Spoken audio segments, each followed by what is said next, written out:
Reason में देखने को मिल रहा है, जो कि दिल्ली के आसपास के रीजन में और दिल्ली में काफ़ी ज़्यादा मात्रा में फेमस हो चुका है आज के टाइम पर।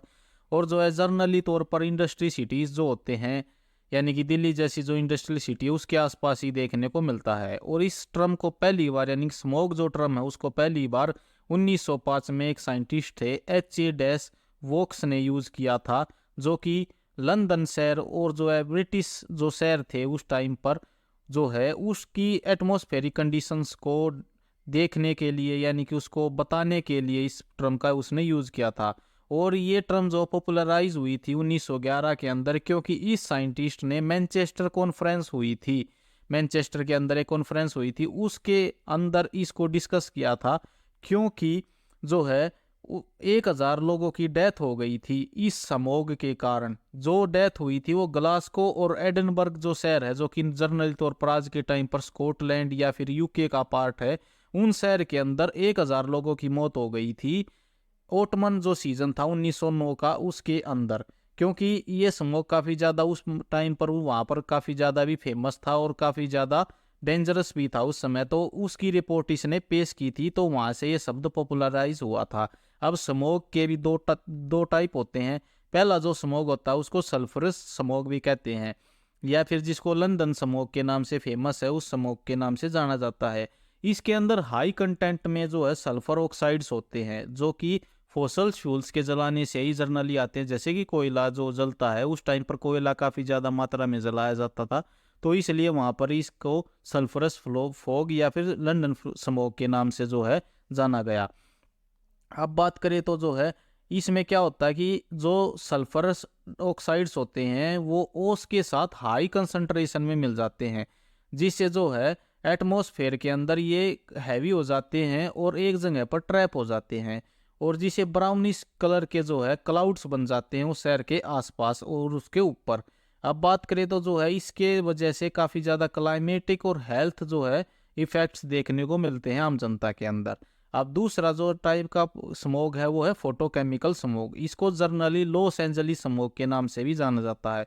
तो ये क्या है कि लॉस एंजलिस शहर जो है वहाँ पर काफ़ी ज़्यादा मात्रा में जो है आपको कार गाड़ियाँ वगैरह देखने को मिलती हैं, जिसकी वजह से काफ़ी लार्ज अमाउंट के अंदर जो है नाइट्रोजन ऑक्साइड और हाइड्रोकार्बन्स के वेपर्स इमिट होते हैं इन व्हीकल्स से, जिसके द्वारा क्या है कि वे जो वेपर्स हैं वे एटमॉस्फेयर के अंदर रहते हैं, और जो है जो सन की रिएक्शंस, जो सन से जो रेडिएशन आ रहा है, यानी कि अल्ट्रावायलेट रेडिएशन या फिर जो है फोटोकेमिकल जो रिएक्शंस होती हैं हमारे एटमॉस्फेयर के अंदर जो सन के रेडिएशन से, इनके साथ फोटोकेमिकल रिएक्शन हो जाती है, और जिससे ओजोन और नाइट्रोजन और डाइऑक्साइड के अंदर ये कंपाउंड्स बदल जाते हैं, जो कि काफ़ी ज़्यादा टॉक्सिक कंपाउंड्स भी हैं, जिसकी वजह से जो है हाई लाइट ब्राउनिश क्लाउड बनते हैं एक शहर के आसपास। और जो है ये काफ़ी ज़्यादा उस शहर की विजिबिलिटी को भी इफ़ेक्ट करते हैं, और जो है उस शहर में रहने वाले आदमियों को भी इफ़ेक्ट करते हैं। उसमें जो है क्या कहते हैं कि प्लांट्स को भी नुकसान हो कि प्लांट्स को भी नुकसान होता है, और जो आंखें जो हैं वो जलने लग जाती है। मोस्टली फोटोकेमिकल स्मोक की वजह से ही आंखों में जलन पैदा होती है। अब बात करें तो दिल्ली के स्मोक की, तो दिल्ली के स्मोक को हम किस टाइप में रखेंगे, लंदन स्मोग में रखेंगे या लॉस एंजलिस स्मोग में रखेंगे? तो इसमें देखा जाए तो ये दोनों टाइप के स्मोग का लगभग मिक्सचर ही है, पर इसमें ज़्यादा मात्रा जो है वो सल्फरस स्मोग यानी कि लंदन स्मोग से मिलती जुलती ज़्यादा मात्रा है, क्योंकि इसका धुआं मोस्टली तौर पर जो अब देखने को मिल रहा है वो पराली जलाने या कोयला जलाने से ही आ रहा है। यानी कि जो है सल्फर डाइऑक्साइड की सल्फर ऑक्साइड्स की मात्रा इसके अंदर काफ़ी ज़्यादा मात्रा में है, तो ये इस तरीके का स्मोग है। अब इसकी स्टार्टिंग कब हुई? इसकी स्टार्टिंग तो वैसे बहुत पहले से हो रखी है, परंतु 2016 के अंदर काफ़ी ज़्यादा जो है मात्रा में बढ़ गया था, इसलिए इसको जो है the great smog of Delhi बोलते हैं। यानी कि ये वहाँ से शुरुआत 2016 से इसकी शुरुआत हुई, जहाँ से the great smog of Delhi इसका नाम दिया गया। अब बात करें तो हर साल लगभग 20 लाख लोगों की मौत जो है इंडिया के अंदर एयर पोल्यूशन से हो जाती है, जो कि इंडिया की पॉपुलेशन का 5th लार्जेस्ट जो है किलर यही है। अब बात करें तो इसके ऊपर सुप्रीम कोर्ट ने 2019 के अंदर एक बहुत बड़ी बात कह दी थी कि अब दिल्ली जो है नरक से ही बदतर हो चुकी है। इससे इस जिंदगी से जीने से अच्छा है कि आदमियों को एक्सप्लोजिव यानी कि बम ब्लास्ट से उड़ा दिया जाए, वही अच्छा रहेगा। अब इसमें जो है इतनी बड़ी बात कहने के बाद इन्होंने एक्शन प्लान बनाने की कुछ सोची और कुछ जो है AQI वगैरह मीटर इन्होंने जारी कर दिए हर जगह पर कि आप अपनी जो है देख पाएंगे एयर क्वालिटी इंडेक्स आपका कितना है। अब यहाँ से जो है एयर क्वालिटी इंडेक्स की बात करें तो इसको कैसे नापा जाता है, तो इसको नापने के लिए 8 पैरामीटर्स लिए जाते हैं, यानी कि 8 पोल्यूटेंट्स को चेक किया जाएगा जो आप पोल्यूशन नॉर्मली तौर पर फैलाते हैं। ये 8 मेजर पोल्यूटेंट्स कौन कौन से हैं, इसमें है PM2.5, PM10, sulphur dioxide SO2, ozone O3, carbon monoxide CO, nitrogen dioxide NO2 और जो है NH3 अमोनिया और PB यानी कि लेड। ये जो 8 मेजर पोल्यूटेंट्स हैं इनको नापा जाता है। और इनके अंदर से भी मिनिमम 3 जो पोल्यूटेंट्स वो प्रेजेंट होनी चाहिए कम से कम उस डाटा के अंदर, तभी जाकर AQI का मान रखा जाएगा। अब 3 में से भी जो है कम से कम एक पोल्यूटेंट PM5 और PM10 होना जरूरी है। अगर दोनों हो तो भी लेंगे, पर तो इनमें से एक तो होना जरूरी है, वरना AQI इंडेक्स नहीं नापा जाएगा। अब बात करते हैं उस डाटा के हिसाब से इसको जो नापने के बाद एक रेंज रखी गई 0 से 500 तक की। अभी 0 से जो 500 तक की रेंज है इसमें अलग अलग लेवल्स पर अलग अलग कैटेगरी के साथ जो है इसको हेल्थ इफेक्ट के साथ कैटेगराइज कर लिया गया। अब पहली कैटेगरी की बात करें तो वो है गुड एयर क्वालिटी इंडेक्स, जो कि 0 से 50 तक का है। इसके अंदर आदमी को कोई भी अनकंफर्टेबल फील नहीं होगा, बिल्कुल अच्छे से आप अपनी खिड़कियां खोल सकते हो और अच्छे से जी सकते हो। अब उसके बाद आता मॉडरेट AQI लेवल, यानी कि 51 से 50 तक। इसके अंदर जो है सेंसिटिव जो इंडिविजुअल होते हैं उनको बाहर की एक्टिविटी अवॉइड करनी चाहिए, परंतु ऐसा नहीं कि बिल्कुल ही रोक लगा देनी है, अवॉइड करनी चाहिए जहाँ तक हो सके। और जो है उनको थोड़ी बहुत सांस लेने में परेशानी हो सकती है और नहीं भी हो सकती है, इस तरीके का लेवल है। अब बात करें तो लेवल 3 की, जो कि अनहेल्दी है सेंसिटिव ग्रुप के पीपल्स के लिए, यानी कि 101 से लेकर 150 तक की जो AQI रीडिंग होगी वो इसके अंदर फॉल करेगी। अब बात करें तो ये जनरल पब्लिक के लिए और सेंसिटिव इंडिविजुअल के लिए भी रिस्क है इस कैटेगरी में, और सेंसिटिव लोगों के लिए इसमें बहुत ज़्यादा रिस्क है और उनको एक्सपीरियंस होगा, इरिटेशन होगी सांस लेने के अंदर भी। अब बात करें तो अगला लेवल जो है वो अनहेल्दी की तरफ आ जाता है, जो कि 151 से लेकर 200 AQI का है। इसके अंदर जो है नॉर्मली तौर पर काफ़ी ज़्यादा एडवांस तौर पर इरिटेशन वगैरह देखने को मिलती है, जो आपके नॉर्मली तौर पर जो सेंसिटिव पीपल है उनके अंदर। और जो है एडवर्स इफेक्ट देखने को भी मिलेंगे जो है वो नॉर्मल ह्यूमंस के अंदर भी, उनको हार्ट्स और लंग्स से जनरल पब्लिक को भी परेशानी हो सकती है इन डिजीज से। अब बात करें तो उससे अगला जो आता है वो वेरी अनहेल्दी के अंदर आता है, जो कि 201 से लेकर 300 के करीब है। और इसके अंदर जो जनरल पब्लिक को भी बड़े भारी मात्रा में जो इफेक्ट देखने को मिलता है, और सेंसिटिव आदमियों को तो अंदर ही रहना चाहिए, उन्हें बाहर जाना ही नहीं चाहिए, उनको कोई भी एक्टिविटी बाहर नहीं करनी चाहिए। और इनकी इस कंडीशन के अंदर आपको अपनी खिड़की दरवाजे अच्छे तरीके से बंद कर देने चाहिए और अपना एयर प्योरीफायर ऑन कर देना चाहिए अगर आप ऐसी कंडीशन में रहते हैं तो, अगर आपके पास मौजूद है, वरना आपको मास्क लगाकर बाहर जाना चाहिए, उससे पहले आपको बाहर नहीं जाना चाहिए। अब बात करें तो नॉर्मली तौर पर जो सबसे मुश्किल कंडीशंस है वो हैजार्डियस है, जो 301 से ऊपर कितने भी हो वो हैजार्डियस के अंदर मानी जाएगी। ये काफ़ी ज़्यादा हाई रिस्क की कैटेगरी है। इसके अंदर जो है काफ़ी ज़्यादा स्ट्रॉन्ग इरिटेशन देखने को मिलती है, एडवर्स हेल्थ इफेक्ट देखने को मिलते हैं सभी जनता के अंदर। और इसके ऊपर सभी आदमियों को, यानी कि जो सीवर कंडीशन है उनको छोड़कर, जो उनको इंक्लूड करके बाकी सभी आदमियों को भी बाहर की जो है कोई भी आउटडोर एक्टिविटी नहीं करनी चाहिए, एक्सरसाइज तो बिल्कुल भी नहीं करनी चाहिए, ना इंडोर ना ही आउटडोर इसके अंदर। अब बात करें तो दिल्ली में लगभग 6 महीने जो AQI 200 से ऊपर ही रहता है, इससे नीचे तो आता ही नहीं है। यानी कि देखा जाए तो बाहर जो दिल्ली की जो पोल्यूशन है वो लगभग अनहेल्दी ही रहता है पूरे 6 महीने के अंदर। अब दिवाली पर तो ये लगभग हैजार्डियस की क्वालिटी में ही चला जाता है, उससे तो नीचे आता ही नहीं है।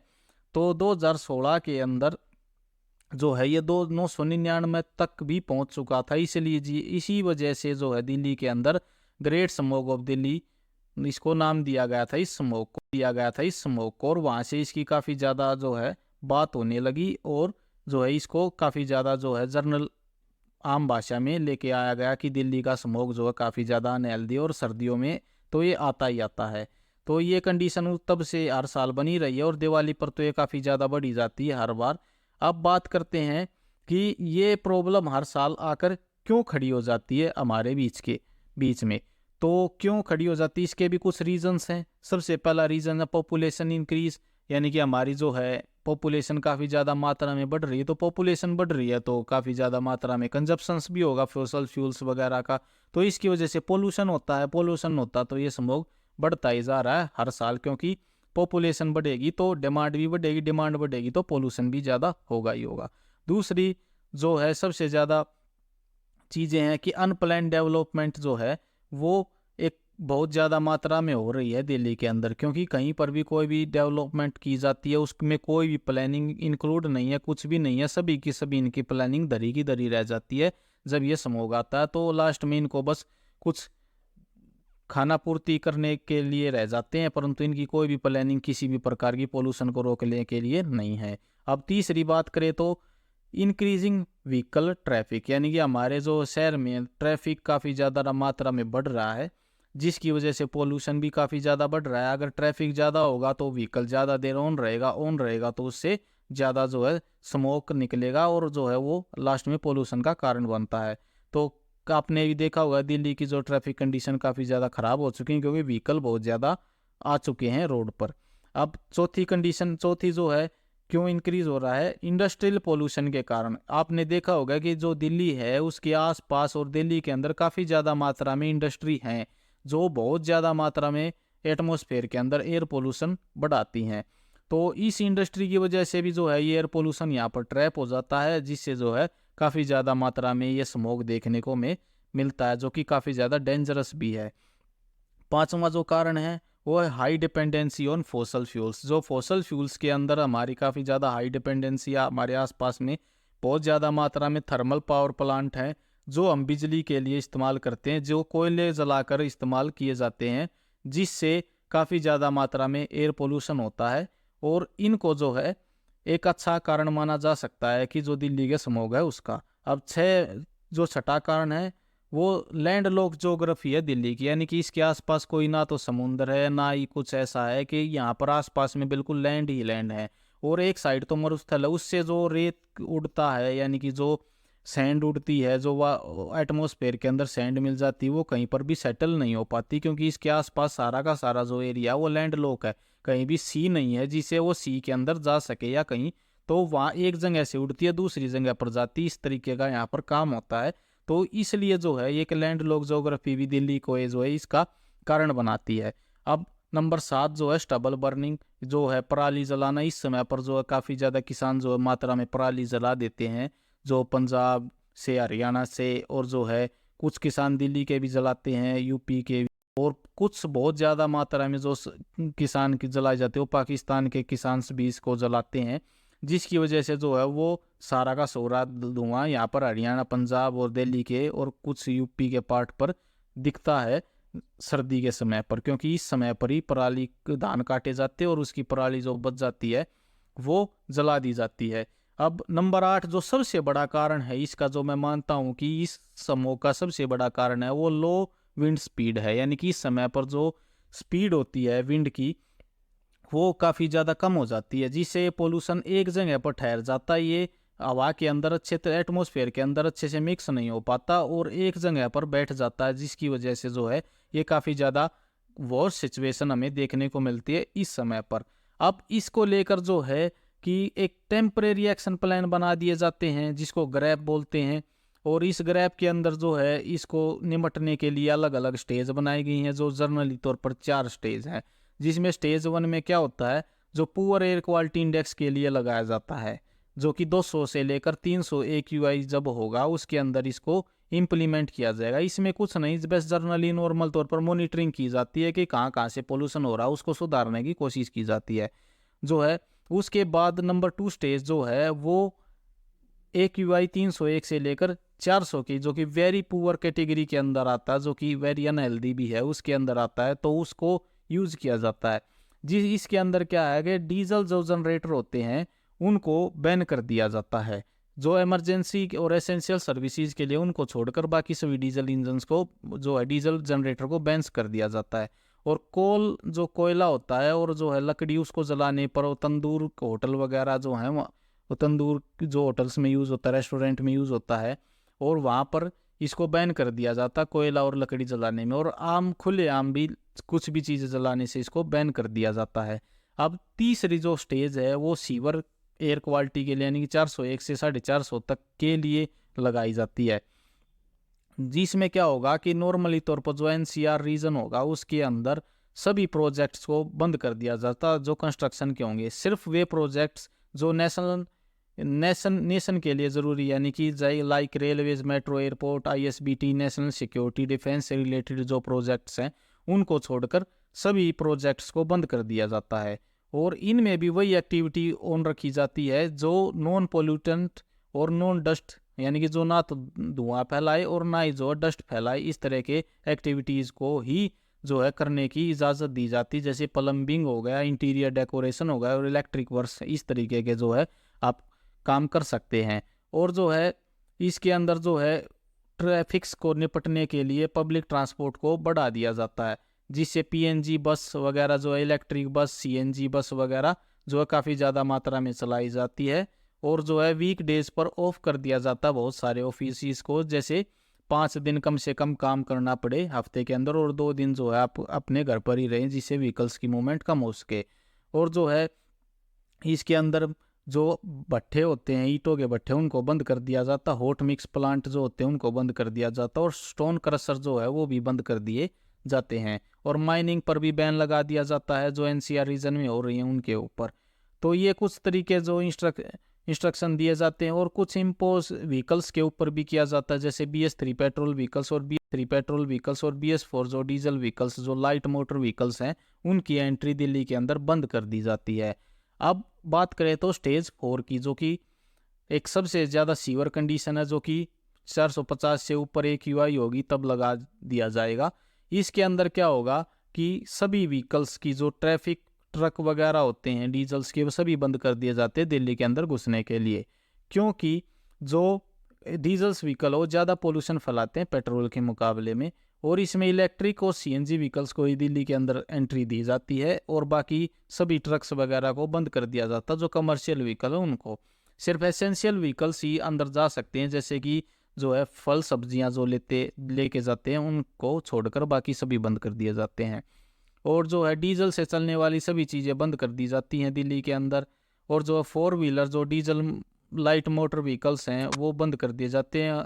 और जो है सिर्फ BS6 जो व्हीकल्स हैं वही पेट्रोल के इसके अंदर आ पाते हैं, और बाकी सभी बंद कर दिए जाते हैं। और इंडस्ट्री मोस्टली बंद ही कर दी जाती हैं इसके अंदर। और जो है पब्लिक प्रोजेक्ट्स जो है उन पर भी बैन कर दिया जाता है, यानी कि जो पिछले BS जो है स्टेज 3 में जो एक्टिविटीज़ इंक्लूड थी उन पर भी बैन लगा दिया जाता है इसके अंदर जो है। अब बात करें तो जो नॉर्मली तौर पर जो गवर्नमेंट ऑफिस और प्राइवेट ऑफिस है उनके 50% स्टाफ पर ही काम करने की सलाह दी जाती है कि ज़्यादा से ज़्यादा एम्प्लॉय अपने घर पर रहें, और जो है उनको आने जाने में मतलब जो है आने जाने में ज़्यादा जो है पोल्यूशन ना फैल पाए। अब स्टेट गवर्नमेंट की बात करें तो जो है वे भी अपने स्कूल्स वगैरह जो है बंद कर दी जाते, कॉलेज बंद कर दिए जाते, जिससे जो है व्हीकल्स की मूवमेंट कम हो सके और पोल्यूशन कम फैल सके।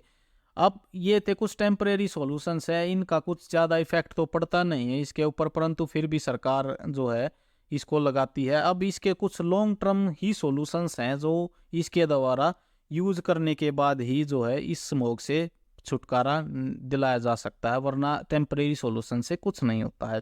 सबसे पहला जो मेन सॉल्यूशन है इसको अच्छे तरीके से कम कर सकता है वो है आर्टिफिशियल रेन, जो क्लाउड सीडिंग के द्वारा भी की जाएगी, यानी कि जो आसमान है उसके ऊपर कुछ ना कुछ ऐसे केमिकल्स डाले जाए जिससे वो बादल्स रेन मतलब जो है रेन होनी शुरू हो जाए, जो कि चाइना में और आजकल जो नॉर्मली प्रैक्टिस की जाती है इस चीज़ की। तो इस तरीके का यूज़ यहाँ पर भी किया जाए जिससे बारिश हो जाए और ये पोल्यूशन जो है धरती पर बैठ जाए। अब बात करें तो दूसरा जो सोल्यूशन हो सकता है वो एंटी स्मोक टावर हो सकता है, जैसे कि दिल्ली में एक स्थापित किया था जो कि 2.4 लाख से लेकर 6 लाख मीटर क्यूब एयर्स को एक दिन में फिल्टर कर सकता है। इस तरीके को 100 से 150 तक एयर प्योरीफायर लगाए जाएं हर जगह पर, जो है एंटी स्मोक टावर लगा दिए जाएं हर मतलब दिल्ली के हर एक कोने में और दिल्ली के मेन जगह पर इसको लगा दिया जाए, जिससे जो है इसकी एयर क्वालिटी अच्छी बनी रहे, जो कि चाइना ने भी करके देखा है इस तरीके के काम। अब नंबर 3 जो है वो पब्लिक ट्रांसपोर्ट को ज़्यादा से ज़्यादा इंक्रीज़ किया जाए। ये एक समय पर इंक्रीज़ ना करके ये हर समय इंक्रीज़ रहना चाहिए। आदमियों को मोटिवेट करना चाहिए कि आप पब्लिक ट्रांसपोर्ट का यूज़ करें। आप लोग किसानों को तो कह देते हैं कि पराली ना जलाए, परंतु एक आम आदमी अपनी नौकरी तक जाने के लिए भी एक कार का इस्तेमाल कर रहा है, सिर्फ एक आदमी जा रहा है और जो है उससे भी तो पोल्यूशन हो रहा है। वो अपनी सुविधा को ना छोड़कर दूसरों पर ब्लेम डालने से अच्छा है कि आप अपनी भी सुविधा छोड़कर पब्लिक ट्रांसपोर्ट का इस्तेमाल करें और उसी में जाए। और ज़्यादा से ज़्यादा कोशिश की जाए कि इलेक्ट्रिक व्हीकल्स को प्रमोट किया जा सके, जो कंसंट्रेटेड पोल्यूशन को हटाने में मदद करते हैं काफ़ी ज़्यादा मात्रा में। अब बात करें तो चौथा सॉल्यूशन है वो हाई एंड कंस्ट्रक्शन जो टेक्निक है उनका इस्तेमाल करना चाहिए, या फैक्ट्री मेड टेक्निक्स का इस्तेमाल करना चाहिए, जो कि चाइना कर रहा है। यानी कि क्या किया जाए कि कंस्ट्रक्शन जो है एक जगह पर जो हाई इंटेंसिटी व पोल्यूशन वाला एरिया वहाँ पर ना करके कहीं और पर फैक्ट्री में उस चीज़ को बनाया जाए और वहाँ से ट्रांसपोर्ट करके उसको वहाँ पर बस जोड़ने के लिए, फिक्सिंग के लिए भी इस्तेमाल किया जाए, जिससे क्या है कि उस चीज़ में वहाँ पर पोल्यूशन ज़्यादा फैल नहीं पाएगा। ये एक अच्छी टेक्निक, आप इसका इस्तेमाल करेंगे तो इस चीज़ से जल्दी छुटकारा देखने को मिल जाएगा। अब नंबर 5 जो है वो रिन्यूएबल सोर्स जो है एनर्जी के उनको बढ़ाया जाना चाहिए। यानी कि जैसे देखा जाए तो हम थर्मल पावर प्लांट का इस्तेमाल ना करके सोलर पावर प्लांट का इस्तेमाल कर लें, या फिर जो न्यूक्लियर पावर प्लांट का अगर हम इस्तेमाल करेंगे तो इस तरह के एयर पोल्यूशन से छुटकारा मिल सकता है। तो सरकार को सोचना चाहिए कि हमें थर्मल पावर प्लांट को प्रायोरिटी ना देकर सोलर पावर प्लांट और न्यूक्लियर पावर प्लांट को हमारे जो है एजेंडे में रखना चाहिए और इसको इंक्रीज करना चाहिए। नंबर 6 पर बात करें तो जो है कंपनसेशन देना चाहिए फार्मर्स को। जो कहते हैं कि पराली जलाते फार्मर्स, तो सरकार को उनको कंपनसेशन देना चाहिए कि आप जो है कि पराली नहीं जलाओगे तो हम आपको इतने पैसे देंगे। तो इससे भी एक अच्छा इनिशिएटिव जाएगा कि आदमी जो है पराली जलाना बंद कर देंगे और उस कुछ पैसे के लालच में वो अपने जो है एक अच्छे तरीके से उनको इस्तेमाल में ले आएंगे, अपनी पराली को किसी भी रूप में वो अपने आप इसका सॉल्यूशन निकाल लेंगे। अब नंबर 7 पर बात करें तो ट्रैफिक जो है जैम उसको कम से कम करना चाहिए दिल्ली में। यानी कि ट्रैफिक जैम जितना ज़्यादा होगा उतनी ज़्यादा देर व्हीकल ऑन रहेगा, जिससे ज़्यादा से ज़्यादा पोल्यूशन फैलेगा। तो इसको भी मतलब कम से कम रखने के लिए दिल्ली में पोल्यूशन जो है कम से कम रहे, इसलिए ट्रैफिक जैम्स की जो है उसको से निजात दिलानी होगी सरकार को। कम से कम जो भी तरीका अपनाए, ज़्यादा से ज़्यादा ट्रैफिक पुलिस का जो है इस्तेमाल करे या कुछ भी करे, उसको ट्रैफिक से निजात दिलाओ, जिससे जो है इस तरह का स्मॉग टेम्परेरी तौर पर देखने को ना मिले। तो ये था इस वीडियो में। अगर आपको वीडियो अच्छी लगी तो वीडियो को लाइक कर दीजिए, हमारे चैनल को सब्सक्राइब कर दीजिए और आने वाले अपडेट्स के लिए बेल आइकन ज़रूर दबाएं। Thank you.